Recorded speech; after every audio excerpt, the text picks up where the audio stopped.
Check ఇచ్చారు. బయటికి వెళ్ళగానే చెక్ తీసేసుకున్నారు. మళ్ళీ అడిగితే మీకు ఇవ్వకుండా భయపడి ఎలా ఇచ్చింది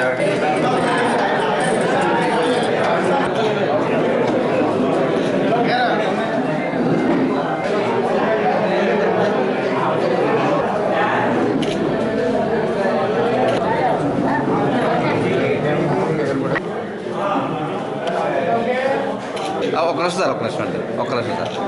బాబు దండం పెడతాను వెనకాల. అంచేత వీటన్నిటి మీద దర్యాప్తు చేసి సిఐడి ఎంక్వైరీ చేయాలి. వేరే తెచ్చావా? సరే పోనీ ఈవిడ చూద్దాం.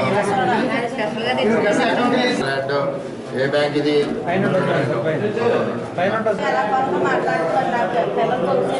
మీకేం పర్లేదమ్మా. వెలుగు శాఖకు సంబంధించి పిఠాపురం మండలం బి కొత్తూరు గ్రామంలో 14 కోట్ల రూపాయలు అవినీతి స్కామ్. ఈ స్కామ్ ఎలా జరిగిందంటే మొత్తం 190 గ్రూపుల్ని ఇన్వాల్వ్ చేశారు.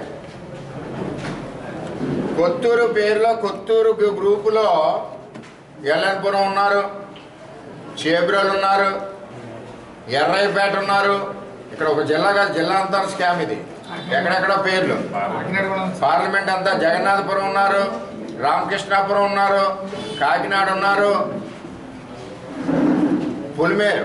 ఎక్కడ పులిమేరు? ఇది పెద్దాపురం కాన్స్టిట్యూన్సీ. పులిమేరు ఉన్నారు, తోరంగి ఉన్నారు, గంగనాపల్లి కాకినాడ ఉన్నారు, లంపల్లో ఉన్నారు. టోటల్ పార్లమెంట్ లో ఉన్న నియోజకవర్గాల్లో ఉన్న అన్ని గ్రూపుల్ని దగ్గర 200 గ్రూపులు అన్ని కలిపి 8 బ్యాంకులు, హెచ్డిఎఫ్సి కాదు, గవర్నమెంట్ బ్యాంకులన్నీ, ఐఓబి, ఇవన్నీ కలిపి ఒకే వ్యక్తి మీద 2 లోన్లు 3 లోన్లు, వాళ్ళకి తెలియదు 6 లోన్లు కూడా ఉన్నాయి. ఇదిగో బ్యాంక్ నుంచి వచ్చిన నోటీసులు. ఈవిడెవరో పేరు సీకోటి మరియమ్మ, అంతా ఎస్సీ లేడీస్. మరియం పేరుని 4,35,000 డ్రా చేశారు. ఇప్పుడు ఆ బ్యాంక్ కూడా వచ్చి ఈవిని కట్టమంటున్నాడు. దీనికి ఆల్రెడీ దర్యాప్తుకి మేము ఇచ్చాం. ఎందుకో మరి ఆ ఏపీఎంని చూసి అందరూ కూడా భయపడతా ఉన్నారు. దర్యాప్తు జరగట్లేదు. ఇది ప్రెస్ ద్వారా తెలియజేసిన ఒక్క పిఠాపురం నియోజకవర్గంలో ఒక మండలంలో 14 కోట్ల రూపాయలు. నేను ఈవేళ డ్వాక్రా సంఘాలందరినీ అడుగుతున్నాను, మా నియోజకవర్గంలో ఉన్న సంఘాలందరినీ కూడా మీ మీద ఎన్ని లోన్లు ఉన్నాయో వెరిఫై చేసుకోండి. అధికారులకు ఉత్తరం రాసివ్వండి, మా మీద ఎన్ని లోన్లు ఉన్నాయి మీరు సమాధానం చెప్పమని మీ కన్సల్ట్ ఏపీఎంని అడగండి. లేదనుకుంటే చిక్కుల్లో పడతారు. ఇదంతా వైఎస్ఆర్సీపీ గవర్నమెంట్లో మరి జగన్మోహన్ రెడ్డి పరిపాలనలో జరిగిన స్కామ్లు. ఇదిగో కొంగు ఈశ్వరి 6 లోన్లు, అంటే 6 నాళ్ళు. బుద్ధ కుమారి 5, ఇంకా చాలా ఉన్నాయి. ఇగో ఎన్నెన్ని లోన్లు ఉన్నాయి? 4 3 అంటే ఆ సైట్లు అవి కొనుక్కున్నారు. ఆ సైట్లకి ఎంత డబ్బు కావాలంటే అంత డబ్బు బ్యాంకుల్లో పెట్టి వాయించేసారు అన్నమాట. ఇదిగో 512 లోన్లు తీసుకున్నారండి. 512 లోన్లు ఎవరి హయంలో అయినాయి? ఆ రోజు సంఘాలు ఎవరో, ఆ రోజు సీసీ ఎవడో, ఆ రోజు ఏపీఎం ఎవడో. అంటే మండలానికి ఇన్ఛార్జి ఏపీఎం ఉంటారు. ఆ ఏపీఎందే రెస్పాన్సిబిలిటీ. కొన్ని 100 కోట్ల స్కామ్ డ్వాక్రా గ్రూపుల్లో జరిగింది. ఎందుకు జరిగిందో చెప్తారేనండి. వీళ్ళందరికీ ముఖ్యమంత్రి గారు ఏం చెప్పేశారంటే మన ప్రభుత్వం వచ్చాక కొట్టేస్తామని చెప్పారు లేదా? జ్ఞాపకం ఉందా లేదా? లోన్లన్నీ రద్దు చేస్తామని తెలియజేశారు. ఇంటర్నల్ కావచ్చు, అఫీషియల్ కావచ్చు, ఇంకోలా కావచ్చు. అయితే ఈ డబ్బు అంతా ఇప్పుడు దోసేస్తే రేపు ఇంకా రద్దు చేసేస్తాడు. కాబట్టి జగన్మోహన్ రెడ్డి ఇంకెవరికి సమాధానం చెప్పకూడదని వెళ్ళారు.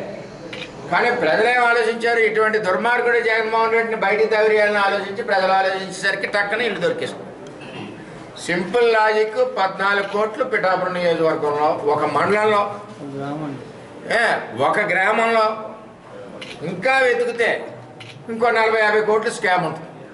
నేను అన్నా ఏంటంటే పిఠాపురం నియోజకవర్గంలో 3 మండలాలు 2 టౌన్లు వెరిఫై చేయాలి. ఒకటి రాష్ట్ర వ్యాప్తంగా ఈ డ్వాక్రా సంఘాలు లోన్లు వైఎస్ఆర్సీపీ ప్రభుత్వం ఉన్నప్పుడు ఇచ్చిన అన్నిటి మీదుగా కూడా ఒకసారి వెరిఫై చేయాలి. ఇక్కడ ఏంటంటే లబ్ధిదారుడు ఎవరైతే ఉన్నారో సంఘానికి గ్రూప్కి ఒక లోన్ వస్తుంది. వాళ్ళకి తెలియకుండా ఏపీఎంలు సీసీలు కలిపి 2 3 4 లోన్లు తీసుకున్నారు. ఇప్పుడు బ్యాంకర్స్ ఏం చేస్తున్నారు, నోటీసులు వీళ్ళకి పంపుతున్నారు. ఇక్కడ ముందు నోటీసులు వచ్చినాయి కాబట్టి ఇక్కడ ముందు మా దగ్గర బయటపడింది. ఇక్కడ బ్యాంకర్ల నష్టం కూడా ఉంటుంది. అంచేత దీని మీద సిఐడి ఎంక్వైరీ చేయించి, విజిలెన్స్ ఎంక్వైరీ 2 ఎంక్వైరీలు చేయించి రాష్ట్ర వ్యాప్తంగా, ముఖ్యంగా ఫస్ట్ ఇమ్మీడియట్గా పిఠాపురం మండలంలో అప్పుడున్న ఏపీఎం అప్పుడున్న సీసీ వాళ్ళ మీద ఎంక్వైరీ చేసి వీళ్ళు ఒకటి లెటర్ రాస్తారు.